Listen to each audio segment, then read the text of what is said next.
A humanidade vista do espaço. Agora vivemos em um mundo interconectado de enorme complexidade. Forjado por inovações revolucionárias, sendo criadas há milhares de anos. Inovações que nos levaram a construir uma teia intrincada de redes e assim prosperarmos. Agora, pela primeira vez, podemos visualizar os laços invisíveis que nos mantêm unidos. Esta é a história sobre como nossas habilidades moldaram o mundo moderno e como as usaremos para garantir nosso futuro. Humanidade vista do espaço.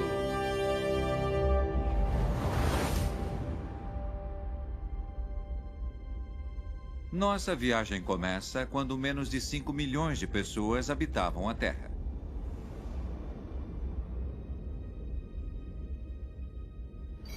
O Crescente Fértil, no leste do Mediterrâneo. Ano 10.000 a.C.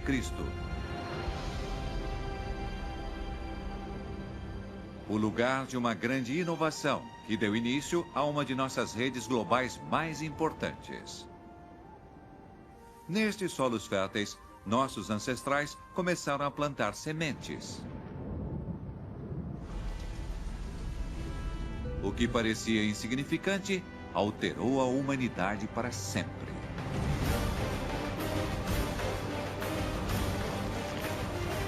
Plantar sementes foi de extrema importância para a história da humanidade, porque é uma maneira completamente diferente de nos alimentar. Nós passamos de ser caçadores, catadores e forrageadores, como éramos na maior parte da história, para começarmos a nos tornar fazendeiros.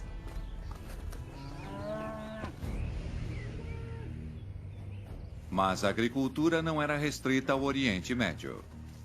Independentemente, outras tribos em partes diferentes do mundo começaram a plantar e colher. Crescente Fértil, 10.000 a.C. México, 7.000 a.C. Milho. No México, os Olmecs plantavam milho há cerca de 9.000 anos. Peru, 6.000 a.C. Batatas. Há 8.000 anos, nos Andes peruanos, as primeiras batatas foram arrancadas do solo. China, 5.000 anos antes de Cristo. Arroz. O primeiro arroz foi cultivado no Vale do Rio das Pérolas, na China, há 7.000 anos. Europa, 3.000 a.C. Trigo. E no ano 3.000 a.C., o trigo se espalhava pela Europa. A agricultura ainda é nossa principal atividade. A habilidade de espiar nossa Terra do espaço nos faz ver a enorme marca que deixamos no planeta. Usamos 10% das terras do planeta para cultivar nossas lavouras. Lavouras, 10%. E mais do dobro para exercer nossa pecuária. Pecuária, 20%. A maior fazenda de gado no mundo é maior do que Israel. Israel, 20.000 km². E cultivamos trigo em uma área equivalente à Groenlândia. Groenlândia, 2.166.000 km². Nosso alimento usa quase metade das terras do planeta. Um número que cresce a cada dia. Terra usada, 42%. Mas a agricultura fez mais do que fornecer comida para nós. Transformou radicalmente nosso comportamento humano. A agricultura nos permite, pela primeira vez, passar mais tempo atrás de outras conquistas e não só nos preocupando com comida 24 horas por dia. Por milhares de anos, moramos em pequenas tribos de caçadores e coletores, sempre à procura de comida. Mas a agricultura fez com que nos acomodássemos. É o que nos permite, pela primeira vez, ficar em um lugar só. Não precisamos mais sair correndo à procura de comida. Nestes primeiros acampamentos, fortalecemos outro traço humano: a cooperação. Com o trabalho em equipe, pudemos compartilhar novas ideias e habilidades. Assim, nossas habilidades amadureceram. Essas pessoas podem se especializar em novos papéis na sociedade. Podem tornar-se carpinteiros experientes, tecelões ou ferreiros. Foi através desse processo, com base na agricultura, que civilizações complexas e capazes foram construídas. Com nossas novas habilidades, construímos nossas primeiras civilizações. Hoje, só restaram as ruínas que ainda podemos ver, fundadas em regiões onde aprendemos a plantar pela primeira vez. A agricultura nos permitiu construir nossas primeiras cidades, como Jericó, Erbil e Biblos. As mais velhas foram habitadas por 11.000 anos. Estas são as raízes de nosso mundo moderno. O simples ato de plantar uma semente transformou o jeito de ser da nossa espécie. Foi possível estabelecer acampamentos que acabaram virando cidades e a sociedade globalmente conectada que temos hoje.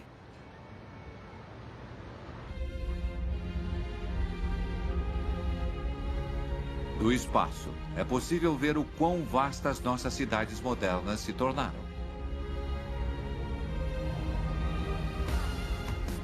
Algumas se uniram para formar metrópoles gigantes.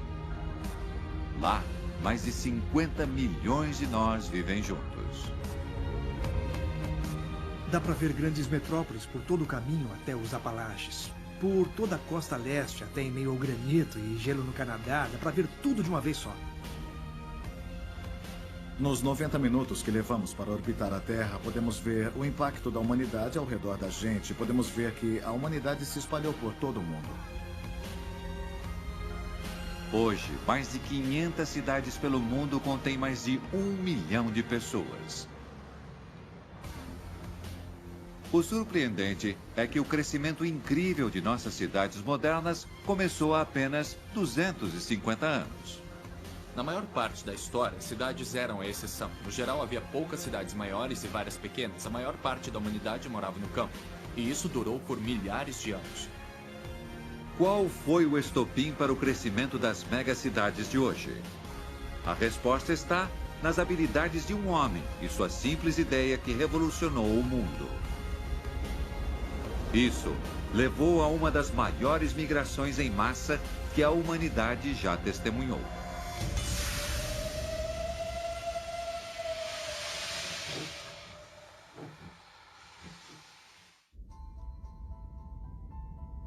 Nosso mundo interligado está sendo criado há milhares de anos.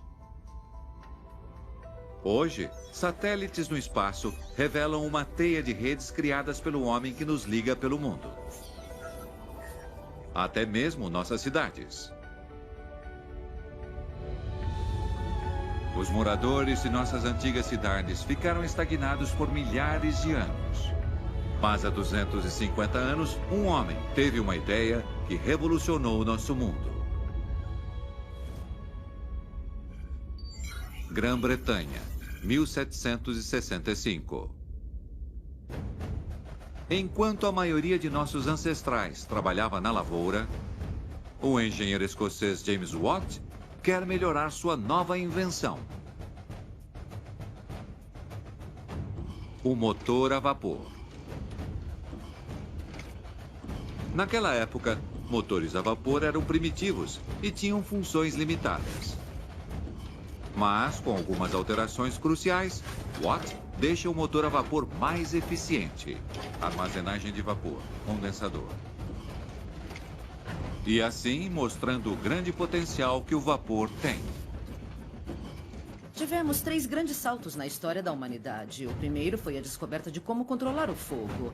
O segundo foi a agricultura. E o terceiro fez uma enorme diferença. Foi quando aprendemos a armazenar vapor e produzir força. Os engenheiros aprovam o motor de Watt. Isso criou uma nova onda de inovações humanas. Quase do dia para a noite. De repente, uma única bomba de vapor em uma mina substituiu um grupo de 500 cavalos. E agora podíamos fabricar não só com nossas mãos, mas também com máquinas. Então, pela primeira vez, a sociedade estava livre das limitações de só usar a força muscular. Agora dava para usar as máquinas. A força do vapor impulsiona o maior período de mudanças no comportamento humano em 1000 anos.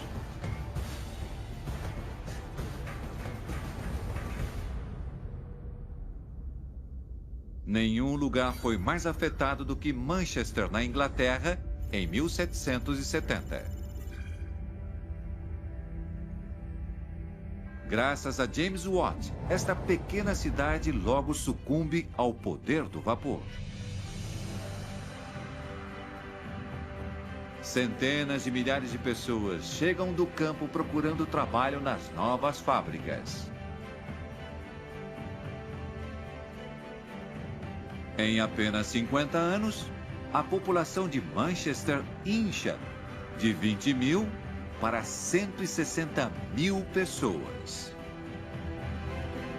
É a primeira cidade industrializada do mundo.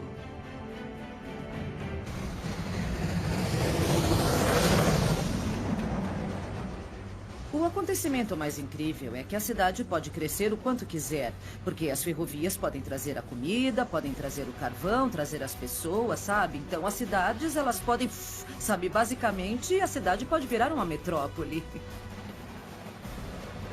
Este cenário tornou-se um episódio transformador do comportamento e da história humanas. O mundo foi aberto para nós.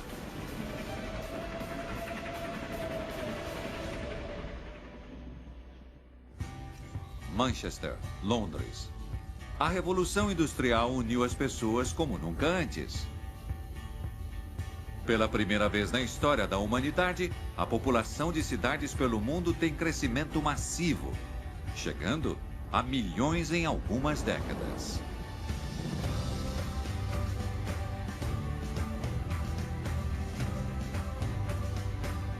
Foi outro salto gigante para chegarmos ao mundo de hoje. Podemos ver na Índia, na China, também em Tóquio. De repente temos cidades cheias de fábricas, como Detroit, passando de 250 mil pessoas para 1 milhão em apenas uma década. É extraordinário. As proporções ficam enormes, as cidades explodem. A Revolução Industrial impulsiona uma das maiores migrações em massa que o mundo moderno já testemunhou. Se pensarmos nos anos 1800, ainda havia apenas 3% da população global morando em cidades. Então temos o motor a vapor, as ferrovias, a Revolução Industrial e a curva cresce rapidamente. Entramos na era urbana. 1,2 milhões de pessoas se mudam para a cidade por semana no mundo inteiro, sabe? Isso é extraordinário. Essa migração humana trouxe um momento único na história da humanidade. No ano de 2006, algo extremamente significativo aconteceu na história da humanidade. Basicamente, foi o primeiro ano da história que havia mais pessoas morando nas cidades do que no campo. A Revolução Industrial fez com que nos tornássemos uma sociedade urbana. Mas fazer o mundo moderno funcionar exige uma nova gama de habilidades. Algo que criaria a maior rede de engenharia do planeta. Quase todos estariam ligados a ela.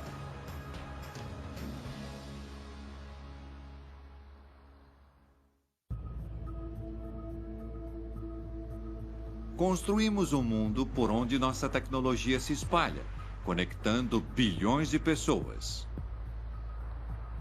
Do espaço, é possível notar as consequências de nossas habilidades. Base da Força Aérea em Vandenberg, Califórnia, 28 de outubro de 2011. 3, 2, liguem os motores. 1, 0 e decolagem do Delta 2 com o satélite NPP. A NASA lança o satélite Suomi. Ele foi projetado para estudar o clima mundial, mas com um olho eletrônico centenas de vezes mais sensível do que outros satélites. E ele também revela a interconectividade de nosso mundo eletrificado. Este é o Mármore Negro.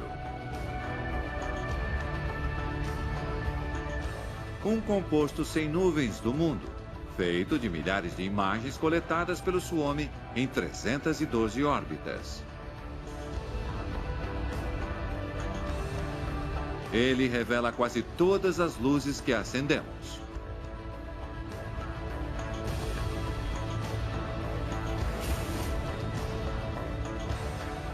Quando olho para as imagens do Mármore Negro da NASA, eu fico muito confuso. É uma ilustração incrível do impacto que a eletricidade e nossas redes elétricas tiveram na espécie humana. Aqui, o rio Nilo brilha como um facho de luz que se espalha pela cidade do Cairo. As luzes de centenas de barcos de pesca revelam uma fronteira invisível feita pelo homem ao patrulharem as águas do território. Enquanto a Coreia do Sul brilha com a luz, a Coreia do Norte continua quase toda no escuro. Desde quando acordamos de manhã, saímos de casa e começamos a trabalhar até a hora de dormir, quase tudo que fazemos envolve eletricidade de uma maneira ou de outra. Qual foi o estopim para que a luz se espalhasse pelo mundo moderno?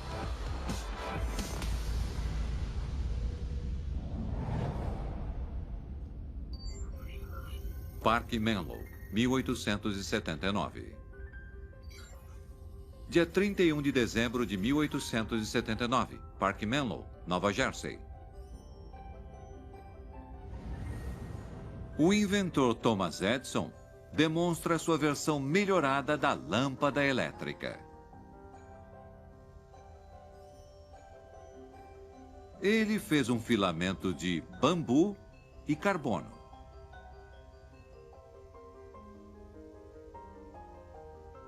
A lâmpada de Edison brilha mais forte e por mais tempo do que antes. Dura mais de 1000 horas. Mas a lâmpada não presta sem uma fonte de energia. No fim das contas, é preciso pegar a eletricidade de onde é gerada, de sua estação, e levá-la para onde será usada, nas casas e fábricas. Para isso, outro tipo de invenção tem que ser feita. Thomas Edison aperfeiçoou a lâmpada como a conhecemos, mas o que pouca gente sabe, e também foi muito importante, é que Edison também foi quem inventou a rede elétrica. Edison construiu uma pequena rede de cabos elétricos para carregar a força para algumas centenas de suas novas lâmpadas no sul de Manhattan. Foi a primeira rede elétrica do mundo. Com inspiração na brilhante ideia de Edison, em apenas 100 anos, a rede elétrica tinha crescido de forma colossal. Na América do Norte, centenas de estações de energia enviam eletricidade por mais de 800 mil quilômetros de linhas de transmissão em alta voltagem. Elas, por sua vez, conectam milhares de cidades e ligam mais de 300 milhões de pessoas que recebem energia pela rede norte-americana. Se esticarmos os cabos de cobre, dá para ir até a Lua e voltar. A rede elétrica é uma máquina complicada. É facilmente a maior e mais sofisticada máquina já construída por humanos. É até difícil quantificar o quão massivo o dispositivo é. Hoje, uma rede elétrica passa pelo mundo todo. 47 mil quilômetros de cabos carregam eletricidade por toda a Austrália. Na Índia é o dobro. A rede russa tem 118 mil quilômetros de cabos. Na Europa, mais de 298 mil quilômetros de cabos conectam 23 países diferentes. No mundo, a rede elétrica fornece energia para mais de 5 bilhões e meio de pessoas, 80% da humanidade.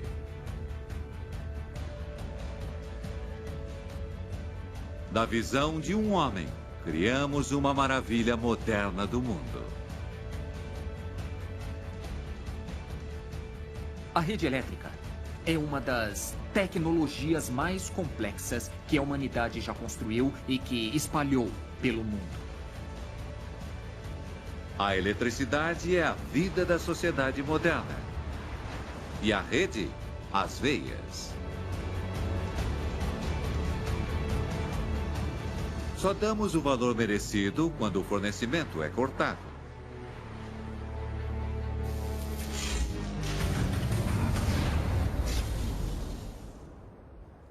De repente, a vida para. E você não pode entrar na internet, nenhuma das luzes funciona, não pode fazer nada. E de repente você percebe, quando há momentos de falta de eletricidade, o quão dependentes nós somos da eletricidade no mundo contemporâneo.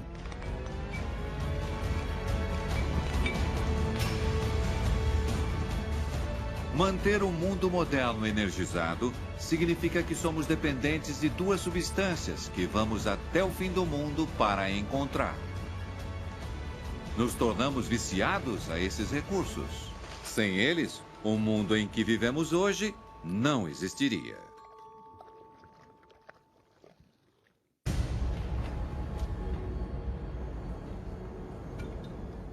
A mina Cordero Rojo, na bacia do rio Powder, em Wyoming, é uma das maiores da América.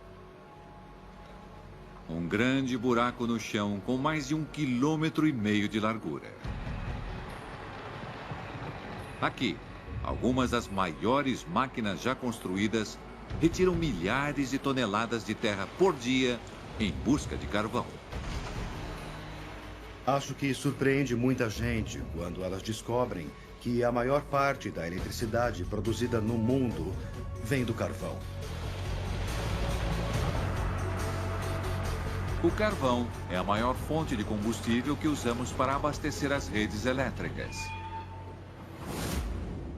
Esta fotografia reveladora, feita do espaço, mostra a extensão da exploração de carvão em Wyoming nos últimos 20 anos. Começando do nada, escavamos uma área quase do tamanho de Vancouver.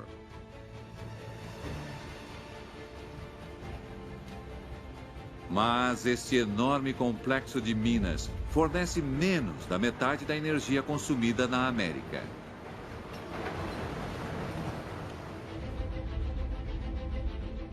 Nossa dependência em carvão criou uma rede global de oferta e demanda. A Indonésia é o maior exportador de carvão do mundo.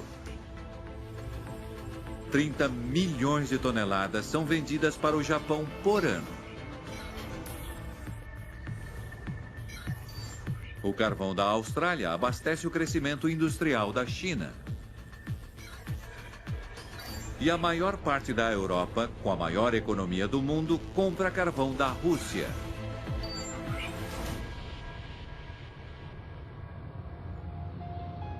Na hora de produzir energia, o carvão é o rei.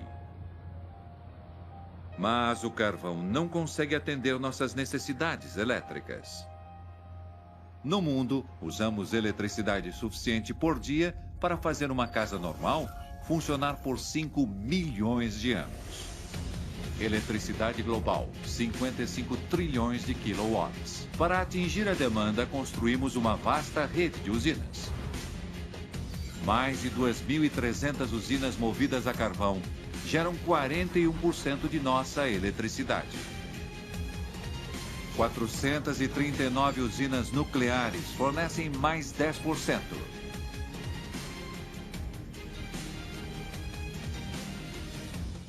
O gás natural já abastece 3.000 usinas, gerando 1/5 da eletricidade que consumimos.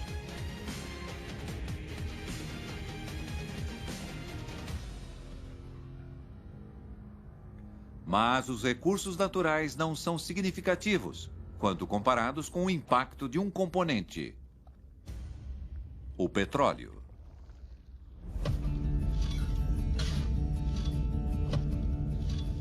Titusville, Pensilvânia, 27 de agosto de 1859. Até então, o petróleo só era coletado onde aparecia na superfície. Mas Edwin Drake estava convencido de que o potencial do petróleo aumentaria se houvesse perfuração. Ele quase imediatamente começou a encontrar problemas. Na verdade, o que aconteceu foi que quanto mais fundo iam, mais encontravam água. E o poço começava a encher de água e estragava. Foi um completo desastre.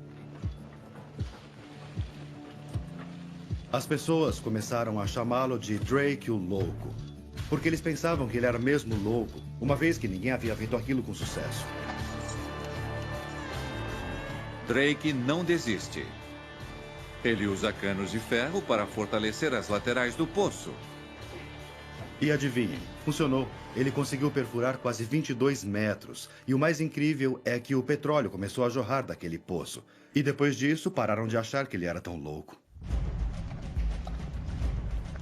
Antes de Drake, o petróleo só havia sido usado em pequena escala para aquecimento e iluminação. Sua habilidade é outro forte exemplo de como uma pequena inovação pode mudar radicalmente a escala do esforço humano. A perfuração significava que podíamos extrair petróleo e explorá-lo como nunca. O momento em que Drake conseguiu perfurar o poço e o petróleo apareceu foi uma mudança fundamental na história da humanidade. Hoje, nossa busca por petróleo está espalhada pelo mundo. A perfuração acontece do Alasca até o sul da Austrália. E das terras congeladas da Sibéria até os desertos da Arábia Saudita.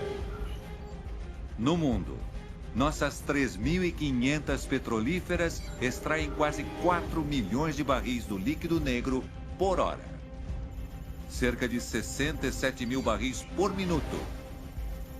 Em apenas 150 anos, extraímos quase 1 trilhão de barris de petróleo da Terra. Sem petróleo, estaríamos presos. Ele é o que faz nossos aviões, carros e navios circularem continuamente pelo mundo. Mas o petróleo faz mais do que nos manter em movimento. Nossa capacidade criativa encontrou maneiras de usá-lo que nem Edwin Drake poderia imaginar. Quase tudo que usamos, todos os produtos que precisamos no dia a dia, estão relacionados ao petróleo. A influência do petróleo é tão grande que apoia um dos traços humanos mais antigos que nos conectam hoje: o comércio. O comércio é uma rede complexa que se expande pelo mundo. Mas seu começo foi bastante humilde. Forjado de algo tão simples como uma caixa de metal que transformaria nossas vidas.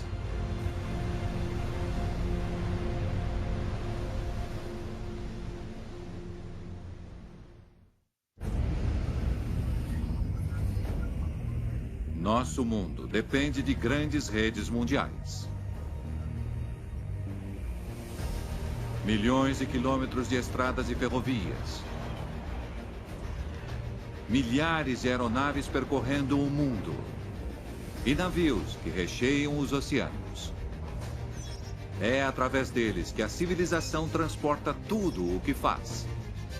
Nossa rota de comércio é uma rede indispensável que conecta quase todos nós. Tudo que consumimos, tudo que usamos, tudo vem de vários lugares diferentes agora. E é muito diferente de antigamente. Se tem uma coisa que faz o mundo funcionar hoje, é a rede de comércio internacional. Como esta rede vital cresceu. As raízes do comércio no mundo moderno estão no centro da China, há mais de 1000 anos.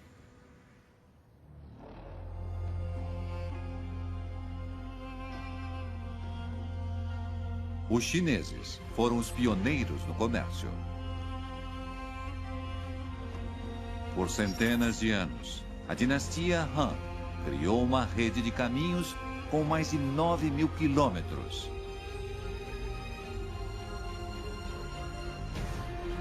Eram chamadas coletivamente de Rotas da Seda. Passando por continentes, as Rotas da Seda são reconhecidas mundialmente como a primeira rede de comércio intercontinental. Levavam bens que muitos nunca viram antes. Antes da introdução da seda no Império Romano, eles tinham linho e lã, que coçavam e pinicavam. Para eles, a seda era uma revelação, eles enlouqueceram com ela. Mas o comércio por terra era geralmente árduo e perigoso. Em meados do século XV, a guerra entre as dinastias bizantina e otomana fez com que as rotas da seda ficassem intransitáveis. Mas o comércio entre o Oriente e o Ocidente dava muito lucro para ser perdido. Então, uma rota alternativa para o Extremo Oriente fez-se necessária.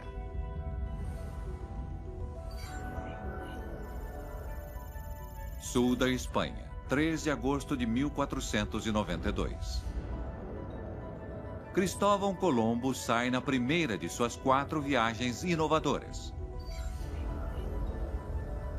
Colombo velejou para o oeste pelo Atlântico, pensando que fosse encontrar uma passagem para o Extremo Oriente. Mas algo novo estava no caminho. A América. Encontrar um mundo novo trouxe uma era de ouro de descobertas, abrindo caminho para um vasto império comercial entre nações de todo o mundo. Os muitos navios que viajaram pelo mundo nos 150 anos seguintes abriram novas rotas para novas ilhas nos hemisférios norte e sul. Muitas vezes, as viagens foram retratadas na história como missões heróicas de exploração. Mas, na verdade, os marinheiros foram impulsionados pelo desejo de fazer comércio. Colombo, Dias, da Gama e Magellan não estavam procurando por ouro nem por almas para salvar. Estavam procurando por noz moscada, flores de noz, cravos e canela. A era da descoberta nos permitiu perceber na Europa que havia lugares do outro lado do mundo, cheios de novas riquezas. Meio quilo de noz moscada era o terno Armani, o sapato Gucci e a BMW daquela época. O efeito das viagens começa a se espalhar por nossas cidades. Portos em Londres, Paris e Roma começam a comercializar chá, temperos e açúcar. O café aparece em Amsterdã e Nova York. As primeiras rotas de transporte trouxeram grandes riquezas para os portos ligados a elas, criando a base das redes globais de comércio de hoje. Mas o começo do mercado em massa atual esperaria mais várias centenas de anos para acontecer. Nova Jersey, 1956. Porto de Newark, Elizabeth, Nova Jersey, 26 de abril de 1956.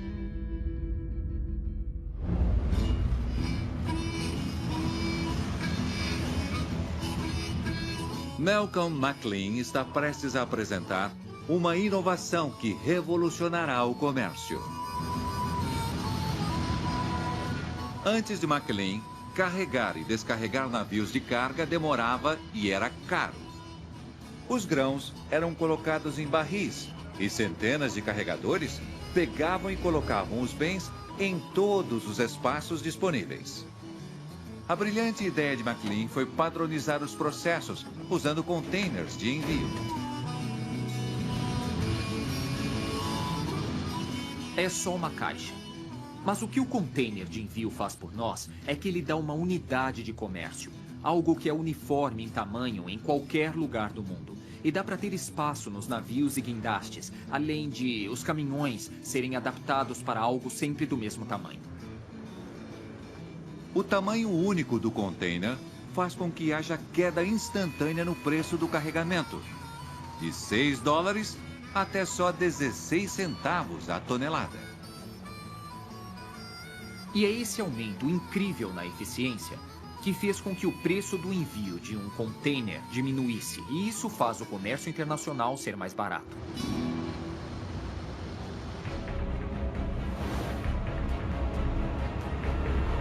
Hoje, a ideia já cresceu e é uma rede de 4 trilhões de dólares.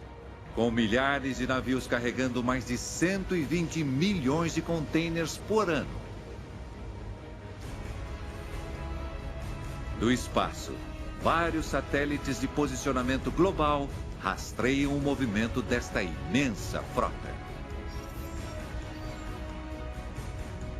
Milhares de rotas de navegação aparecem nos oceanos.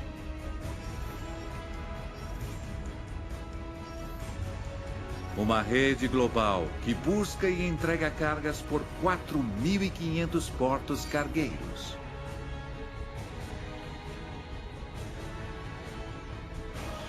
Para entender como um humilde container de envio mudou sua vida, vá até o supermercado mais próximo.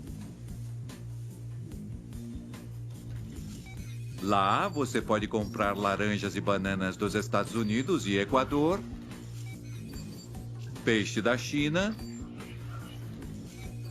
carne da Argentina, amêndoas do Marrocos. Tamanha diversidade de produtos não existiria sem os envios.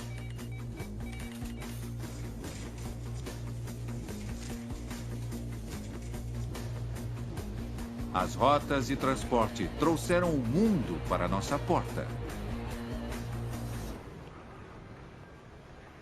Mas não são apenas os bens que estão em constante movimento. Nossas habilidades criativas produziram invenções que movimentam bilhões de nós todos os dias e criaram a rede global mais extensa do mundo.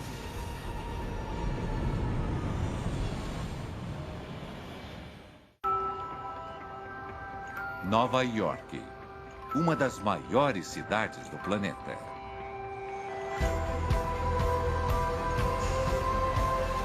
Hoje, mais de 800 línguas diferentes são faladas aqui a qualquer momento. Construída por gerações de imigrantes, a Big Apple é a cidade mais linguisticamente diversa da Terra. No mundo, mais de 200 milhões de nós procuram vida nova no exterior por ano. Mas o número de nós que viaja por dia é consideravelmente maior.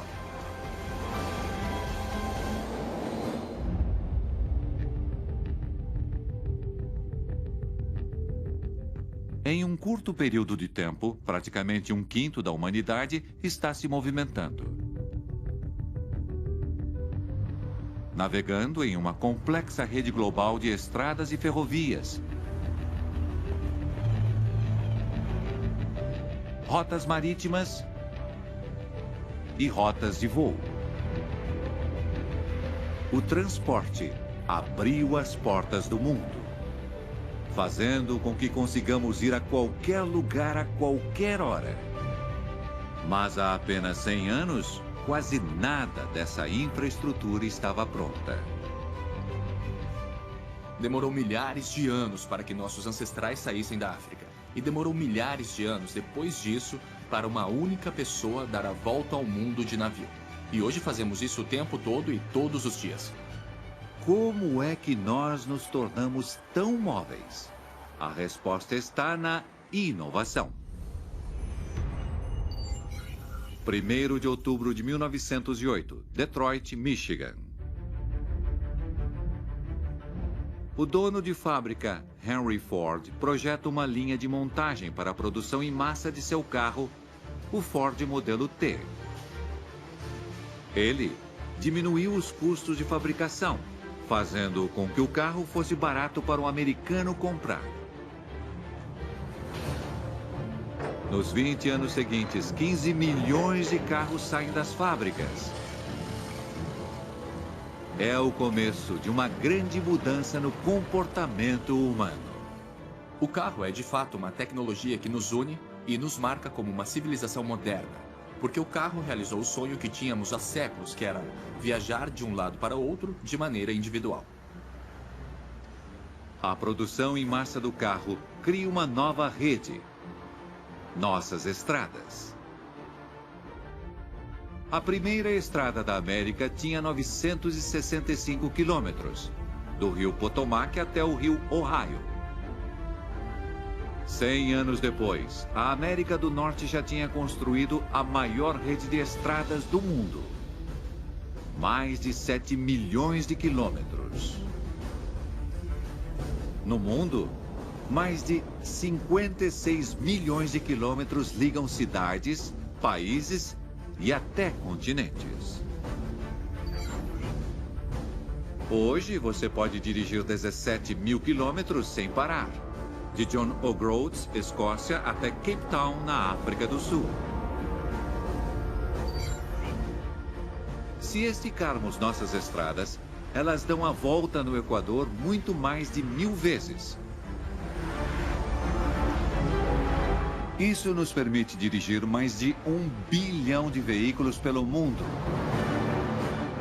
1 para cada 7 de nós.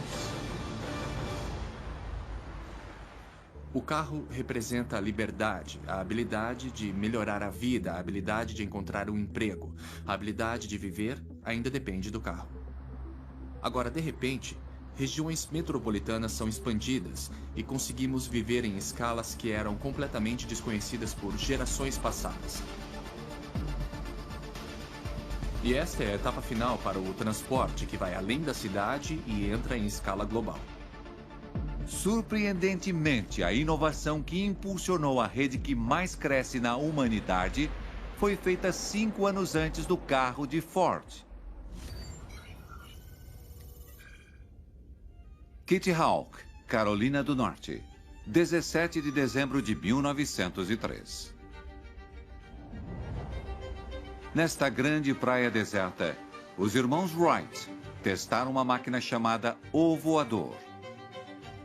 Fica no ar por apenas 12 segundos e voa apenas 37 metros. Esse evento até então insignificante é o começo de uma revolução. A era dos voos movidos à energia. Criando outra rede global que não damos o devido valor. Depois daquele primeiro voo que viaja apenas alguns metros, o mundo encolhe. Agora temos redes globais que nos permitem viajar de um lado do planeta até o outro em apenas um dia. Usando um GPS e dados de radar, podemos revelar cada um dos aviões que viajam pelo mundo todos os dias. Cerca de 500 mil de nós devem estar voando agora. Por ano, quase 40 milhões de voos carregam 3 bilhões de passageiros para inúmeros destinos. Para manter esta matriz em movimento, tem-se uma rede de mais de 40 mil aeroportos. Hartsfield-Jackson, Aeroporto Internacional de Atlanta. É o mais movimentado da Terra. Ele serve 95 milhões de passageiros por ano e os leva a 225 destinos diferentes. Hoje, a aviação mostra uma imagem fascinante do movimento humano. Com a invenção do avião e dos voos internacionais, não foi só o mundo que encolheu, mas a humanidade foi conectada e todo o planeta é agora uma única cidade interconectada.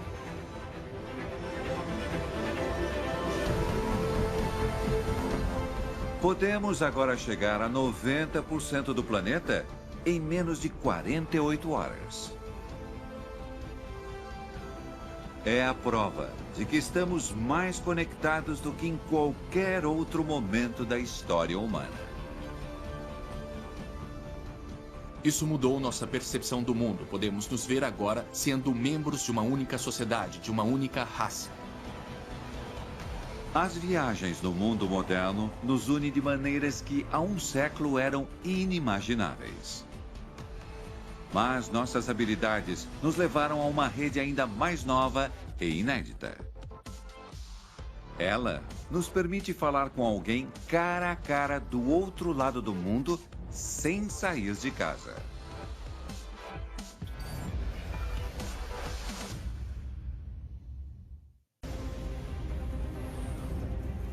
Hoje, bilhões de nós carregam computadores em miniatura no bolso. Há 50 anos, calculadoras com o mesmo poder de processamento tinham o tamanho de nossas salas. Agora, os avanços tecnológicos fizeram com que coubessem em nossas mãos. Ligados uns aos outros, nossos smartphones mudaram completamente a maneira da sociedade funcionar, com consequências incríveis. Toque na tela, podemos dividir nossas vidas com qualquer um, em qualquer lugar do mundo. Todos os dias, enviamos 182 bilhões de e-mails e 500 milhões de tweets. Colocamos 70 milhões de fotos no Instagram e curtimos mais de 3 bilhões de posts no Facebook. Podemos espalhar um pensamento ou ideia em instantes. Se for viral, um único post pode chegar a bilhões de pessoas. Mas há apenas 500 anos, 99% de nossos ancestrais não tinha acesso nem a um livro.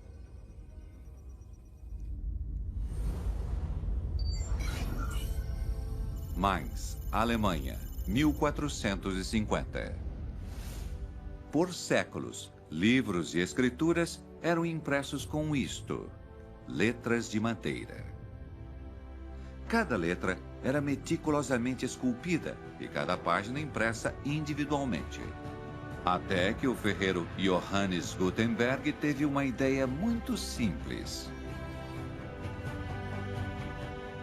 Ele fez suas letras de impressão de chumbo.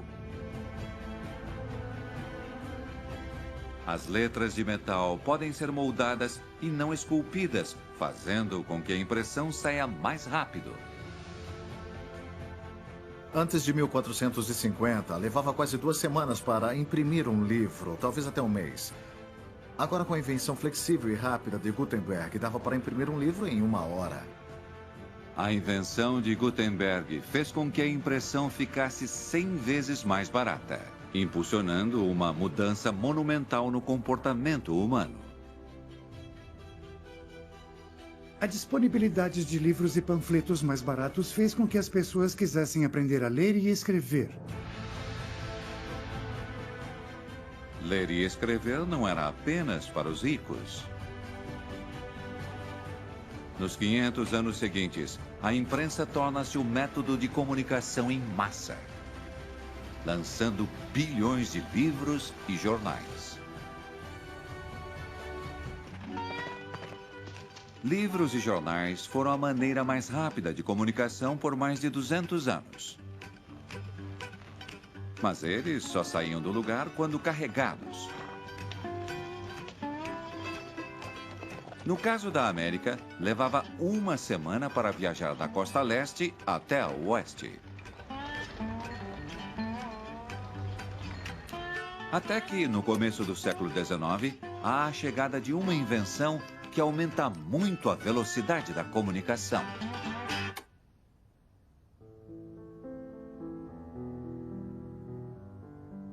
O telégrafo elétrico. Com a inovação da eletricidade, as mensagens podem ser enviadas não no ritmo de um cavalo, mas por cabos com quase a velocidade da luz. Resumindo, o que o telégrafo faz é encurtar o tempo de transmissão de dias ou semanas de uma cidade para outra para apenas segundos. Mas o real teste do telégrafo aconteceria não para conectar um país, mas sim conectar continentes. 29 de julho de 1858. No meio do Atlântico, 2 navios se aproximam. Os dois carregam cabos feitos de fios de cobre de 7 camadas. Devagar e com calma, os fios são interligados.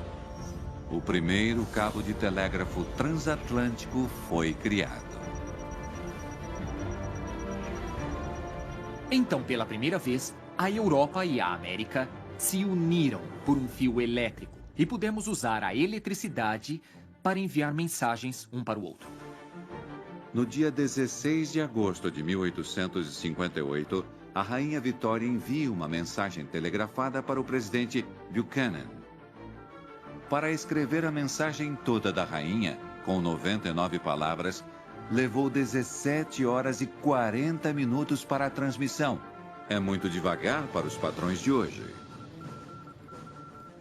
Quando pensamos sobre o que aquilo significou, pensamos em pessoas se comunicando pelo vasto oceano, bem mais rápido do que uma carta que seria enviada por barco. Aproximar 2 países foi um grande acontecimento, fenomenal. Se pensarmos no presente, mais de 800 mil quilômetros de cabo submarino de fibra óptica conectam cada continente na Terra. Esta rede de comunicações já dobrou de tamanho apenas nos últimos 5 anos. O Cabo 3, que liga o sudeste da Ásia, o Oriente Médio e o oeste da Europa, é uma obra de arte da engenharia. Tem quase 39 mil quilômetros e liga 33 países, da Bélgica até o Japão.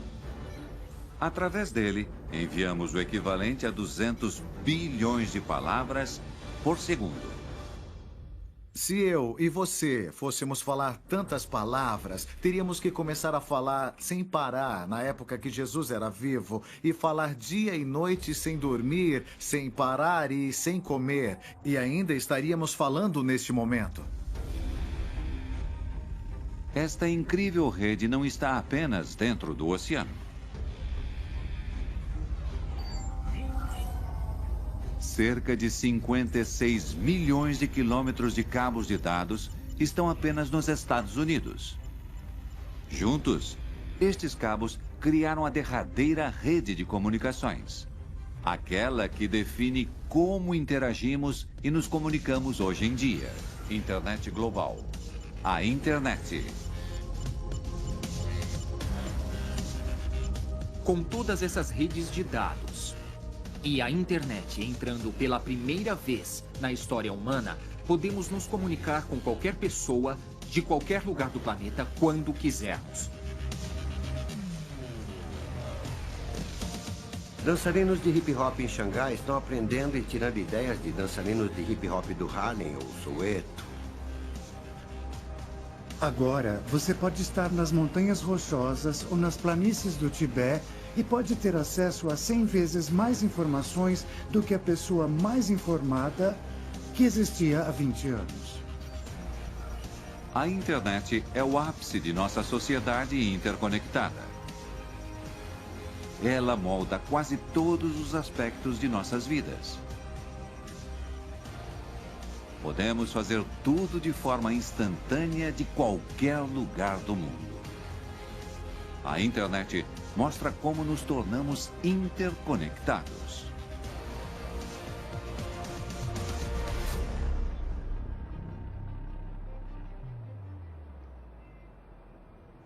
Foi um longo caminho percorrido nos últimos 12 mil anos. Impulsionados por inúmeras inovações, construímos uma rede global de enorme complexidade.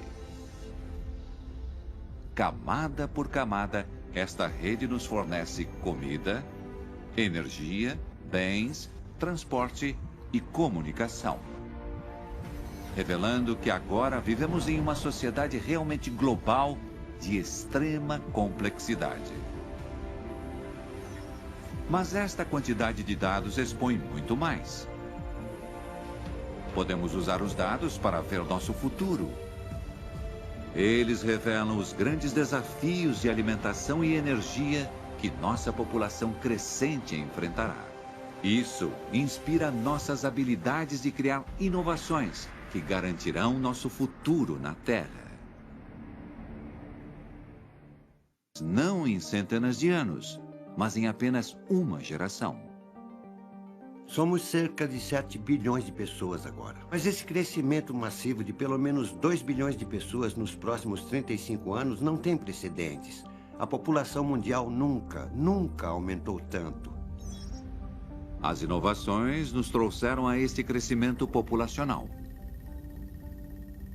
A questão é, estamos nos tornando vítimas de nosso próprio sucesso?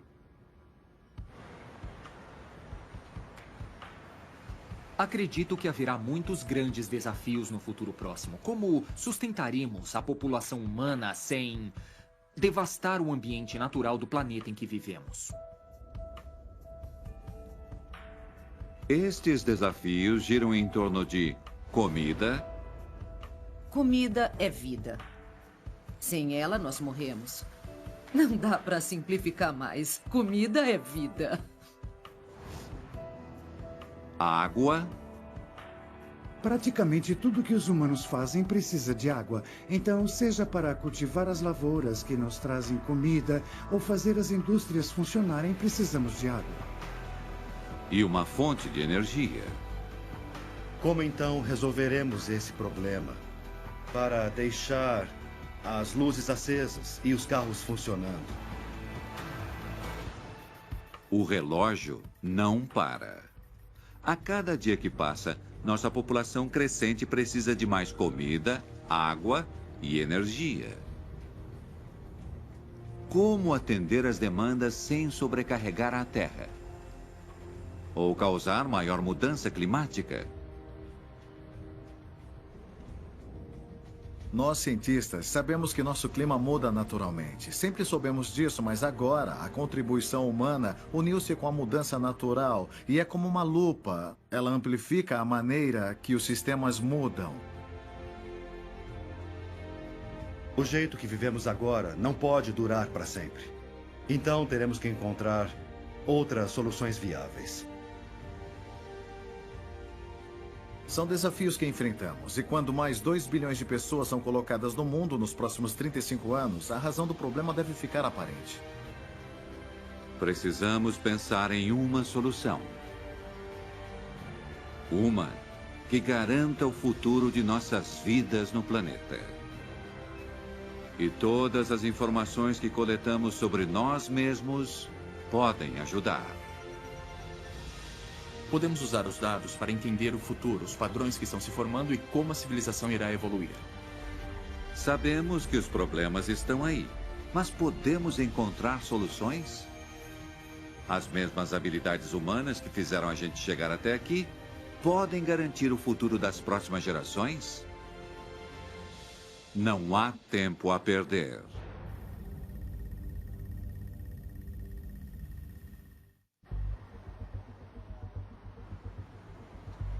As habilidades humanas fizeram com que a população crescesse como nunca.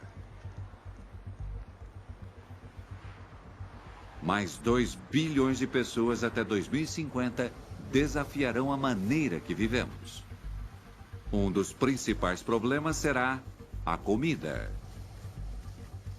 Alimentar 9 bilhões de pessoas com certeza é uma pergunta que traz dor de cabeça. Não é algo fácil de se fazer. Alimentar o mundo é tarefa difícil. Usa-se uma grande quantidade de terra para lavoura e pecuária, milhões de litros de água e energia para criar, produzir e transportar nosso alimento. Isso tudo prejudica o meio ambiente. Tudo isso lança dióxido de carbono. E, de fato, a maior quantidade é lançada pela agricultura. O desafio é encontrar maneiras de produzir o suficiente para todos sem prejudicar a terra que nos sustenta. Imagine que tenha um lindo jardim, está cheio de todas as comidas necessárias, crescendo para sobreviver por um ano. Fantástico! Agora imagine que com o passar dos anos, o jardim encolhe 1 metro. Então você consegue lidar com isso por um tempo, mas no fim das contas é um problema, sabe? O que vai fazer para resolver? Hoje, para alimentar um norte-americano, é preciso 2 acres de terra. Mas até 2050, o previsto é que 2 acres de terra alimente não 1, mas 4 norte-americanos. Até agora, já usamos praticamente toda a terra arável do mundo. Mas e se conseguíssemos plantar para cima, ao invés de para os lados?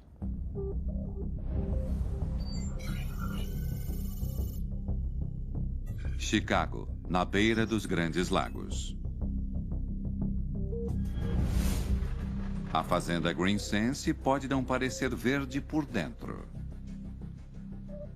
Mas, substituindo o sol por estas lâmpadas de LED rosa, cria-se um jeito todo diferente de plantar. As lavouras daqui crescem verticalmente, fazendo com que a quantidade de terra usada caia 90%. É possível fazer não uma, mas 26 colheitas por ano. A agricultura urbana não só poupa a terra, mas também água. Estas lavouras usam apenas 10% da água que precisariam nos campos. É muito importante, porque ter água o suficiente é outro desafio que enfrentaremos no futuro.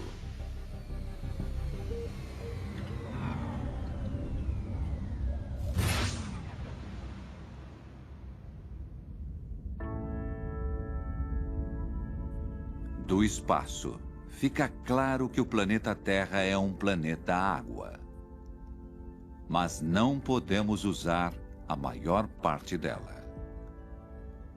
97% da água da Terra está no mar e cerca de 2,5% são águas puras.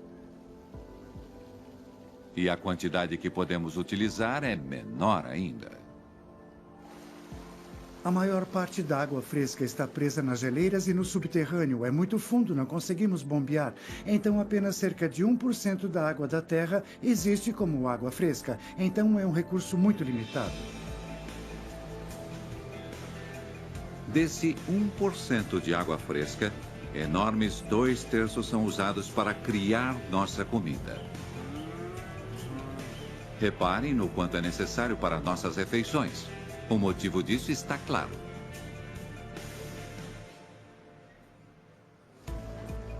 Para cultivar algumas batatas, precisamos de, em média, 25 litros de água.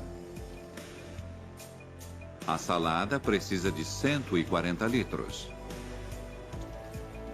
Esses 2 ovos, juntos são mais de 270 litros.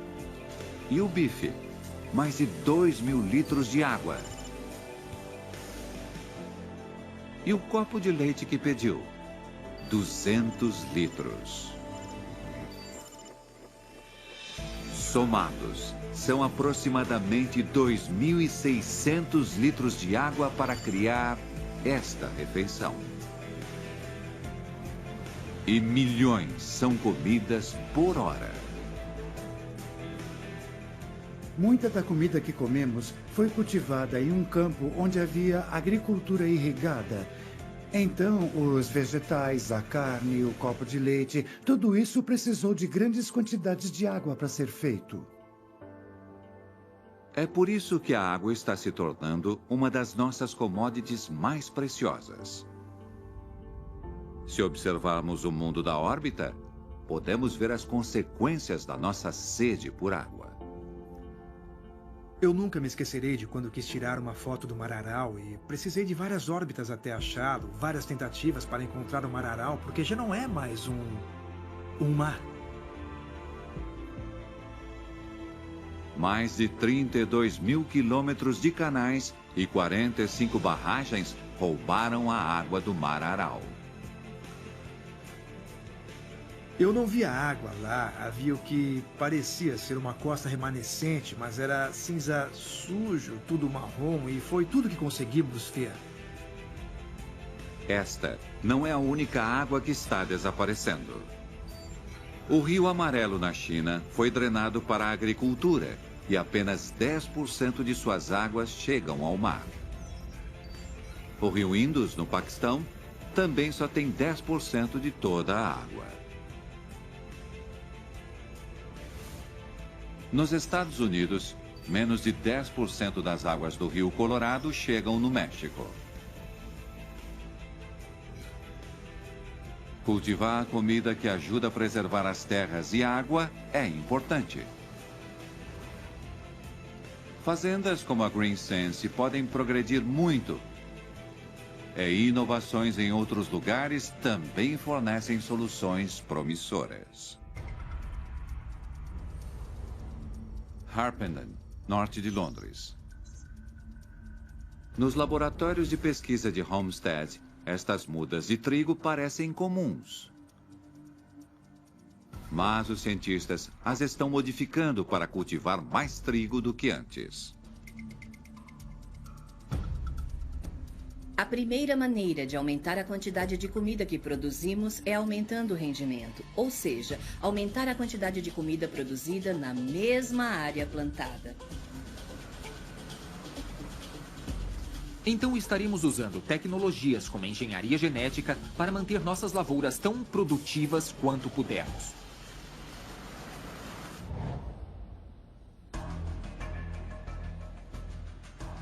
Estas plantas são mais bem criadas. Alterando a composição genética delas, produzirão muito mais trigo. Aumentando o rendimento sem o uso de mais terras, água irrigada, fertilizantes e pesticidas. Hoje, na Inglaterra, cerca de 8 toneladas de trigo são colhidas por acre. Estas plantas estão projetadas para elevar a quantidade para 20 toneladas. A biotecnologia também pode ajudar as plantas a ficarem mais resistentes a pestes, seca ou enchentes, abrindo novas possibilidades de onde podemos plantá-las. Então, há estudos para podermos plantar, por exemplo, trigo resistente a secas, que pode ser cultivado na África subsaariana, ou arroz resistente a enchentes, que pode ser cultivado na Ásia. Logo, poderemos ver arroz tolerante à seca e enchentes na Índia e Paquistão. Milho tolerante à seca no oeste do Kansas. Milho plantado em partes ressecadas de Uganda. E trigo colhido em áreas semiáridas da África, Austrália e América do Sul. Novos métodos de cultivo são componentes-chave para a alimentação do novo mundo. E, além do mais, podem ajudar na mudança climática. Surpreendentemente, a agricultura produz cerca de 1/4 dos gases de efeito estufa das fontes humanas que vão para a atmosfera.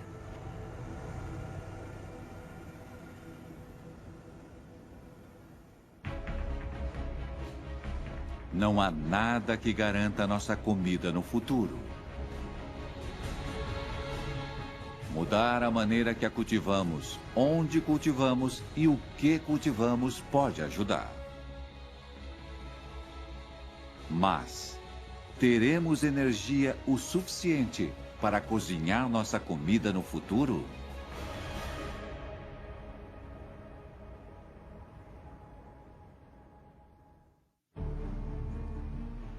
Muito do que fazemos todos os dias requer energia.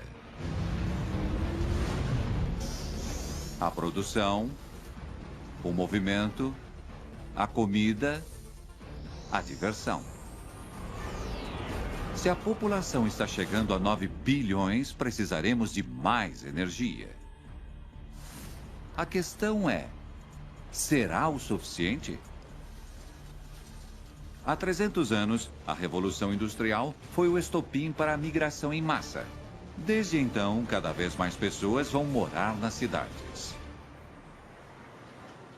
No momento, temos em média 3,5 bilhões de pessoas morando nas cidades. E o incrível é que para 2050, a previsão será de 7 bilhões, será o dobro.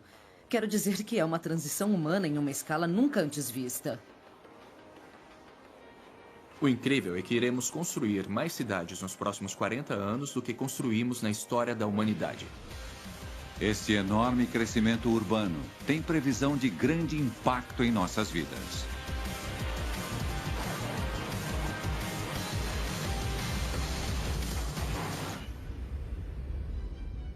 Em 2050, ir de uma cidade a outra significará que mais gente está se movendo. Um aumento assustador de 600%. Os passageiros de avião aumentarão de cerca de 3 bilhões hoje para 16 bilhões. O equivalente a 44 milhões de pessoas voando por dia. E o número de carros nas estradas será de 2 bilhões. Hoje na China há 250 milhões de veículos e a cada ano há mais 20 milhões, pois a classe média descobre que quer um carro e a liberdade que vem junto com ele. Em Pequim, as estradas já estão cheias. Há mais de 2 milhões de carros. Um número com crescimento de 1.500 por dia.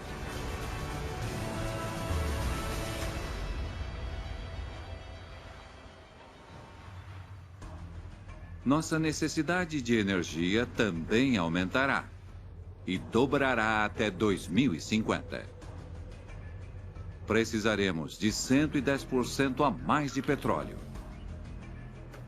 O equivalente a produzir impossíveis 70 mil galões por segundo. Preço, galão. No mundo, construiremos mais de 1.000 novas usinas movidas a carvão para atender às demandas por eletricidade. Se pensarmos no futuro, os maiores aumentos na demanda por energia virão de lugares como a China e a Índia.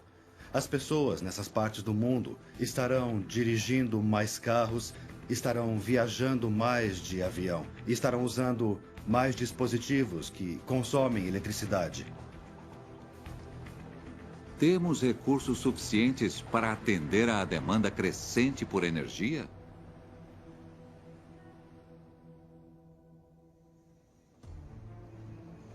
Com a quantidade consumida hoje, há previsões de que o petróleo durará apenas cerca de 50 anos.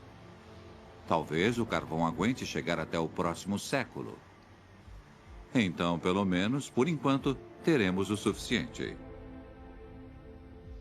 Mas usar as sobras desses recursos nos trará grandes problemas. Tem muito carvão sobrando no solo, mas se queimarmos todo o carvão para gerar energia, teremos um grande problema com a mudança climática. Não dá para resolver o problema. Usar combustíveis fósseis adicionará mais 300 bilhões de toneladas de dióxido de carbono na atmosfera até 2050, aumentando muito os efeitos da mudança climática.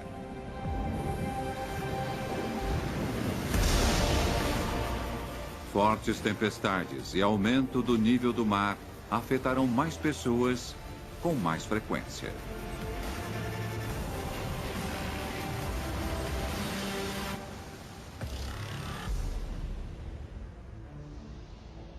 Pense no sudeste da Ásia. Nos próximos 35 anos, a previsão é que a população nas cidades costeiras aumente muito. Muito mais pessoas ficarão em risco quando as tempestades futuras chegarem e o nível do mar aumentar. No mundo, enchentes em costas ameaçam atingir mais de 1 bilhão de pessoas até 2050. Precisamos pensar em novas soluções para fabricar energia. Os seres humanos têm grande capacidade de inovação. Somos fabricantes supremos, criamos coisas. E já estamos começando a criar tecnologias e também máquinas para nos fornecer maneiras alternativas de criar e de armazenar energia. A usina elétrica Ivanpah, localizada no deserto da Califórnia, é a maior usina solar do planeta.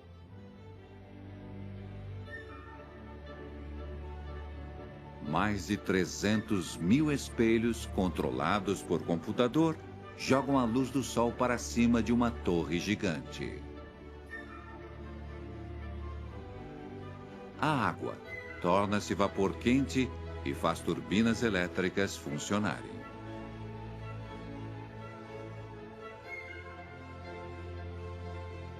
Houve uma época, não faz muito tempo, talvez há algumas décadas, que algo como energia solar era visto como um tipo de sonho utópico, um tipo de fantasia louca. Mas usinas como esta estão transformando fantasia em realidade. Só a Ivanpah produz energia suficiente para abastecer mais de 140 mil casas. Acho que já percebemos que essas grandes usinas demonstraram que a tecnologia já está dando certo. A tecnologia funciona. Nós podemos produzir grandes quantidades de energia usando a energia solar. Ivanpah é só um exemplo do que é possível fazer com o Sol. Nossa estrela mais próxima também fornece outras fontes de energia. É o calor dele que faz o mundo ventar. Energia eólica é provavelmente a forma mais bem-sucedida de energia renovável. Está ativa em todo o mundo. Atualmente, há países inteiros que produzem quantias significativas de energia através do vento. Por ano, o Sol libera energia suficiente para atender 20 mil vezes a demanda global. Se procurarmos ajuda no Sol para energizar o planeta, nosso futuro será mais iluminado?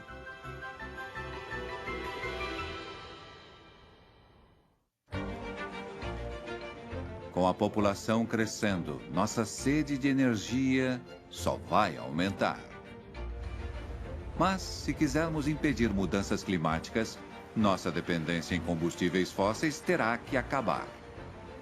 O santo graal para um futuro próximo é usar a energia proveniente do Sol.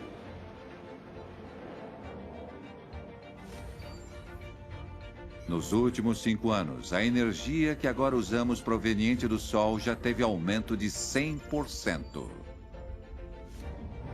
A China pode produzir quase 400 gigawatts de energia renovável a qualquer momento. Mais do dobro do total de consumo de energia da África. No Canadá, apenas a energia eólica aumentou quase 2.000% em 10 anos, energizando 1,5 milhão de casas e comércios. Tudo isso libera pouquíssimos gases de efeito estufa. Antes de começarmos a tirar o carvão do solo e perfurar a terra por petróleo, usávamos primordialmente a energia solar. No futuro, completaremos o ciclo e, mais uma vez, usaremos o Sol para produzir a maior parte da nossa energia.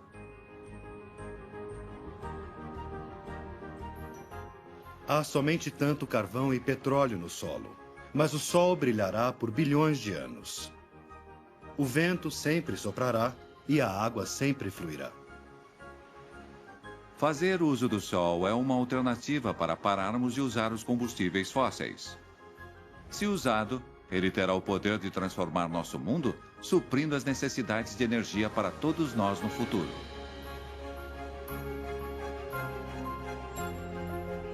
Então, nosso futuro será mesmo brilhante?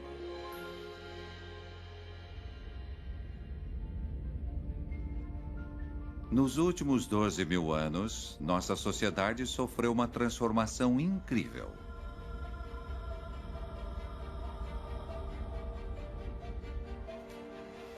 De nômades espalhados por grandes distâncias, até a construção do mundo moderno. As inovações nos fizeram construir uma vasta teia interconectada. Uma teia que agora toca cada um de nós. Essa conectividade incrível também cria maior interdependência. Significa que precisamos cuidar dos sistemas e de cada um ainda mais, pois o que fazemos individualmente pode afetar mais os outros. Agora, temos a habilidade de ver como estamos conectados. Tudo o que fazemos durante o dia a dia gera grandes quantidades de informação. Se colocarmos tudo junto, podemos nos ver como nunca antes, em escala global. Como nos movimentamos, comemos, negociamos. E se quiser entender qualquer aspecto do nosso mundo moderno, poderá fazer isso com apenas um clique. Este é o mundo incrivelmente complexo que nós criamos.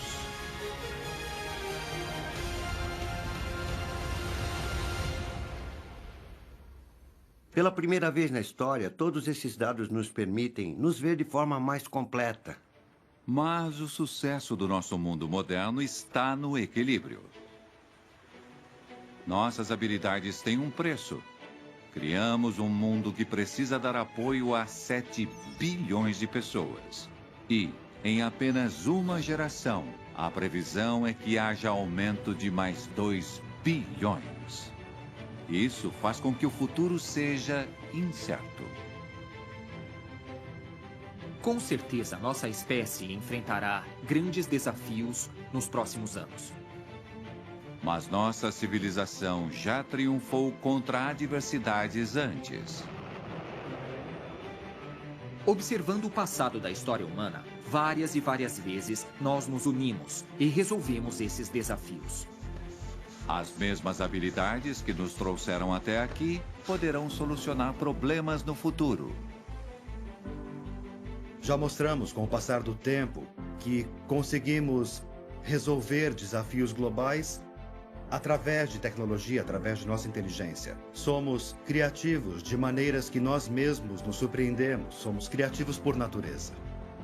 Interconectados, temos o poder de unir forças e enfrentar o futuro juntos, não como nações individuais, mas como uma sociedade global. Temos mais conhecimento do que em qualquer outra época. Temos habilidades incríveis. Temos a habilidade de dividir conhecimento, de espalhar conhecimento e de acumular conhecimento. Temos tantos dados, tantas informações. Acho que seria uma tragédia se não os usássemos de forma efetiva. E precisamos aprender a usá-los. Aprender com todos esses dados pode moldar nosso futuro. Será que eu gostaria de viver no futuro? Qual futuro?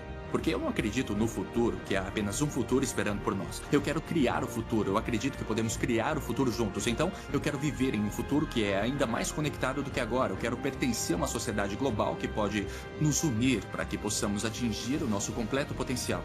E eu acho que esse futuro é possível.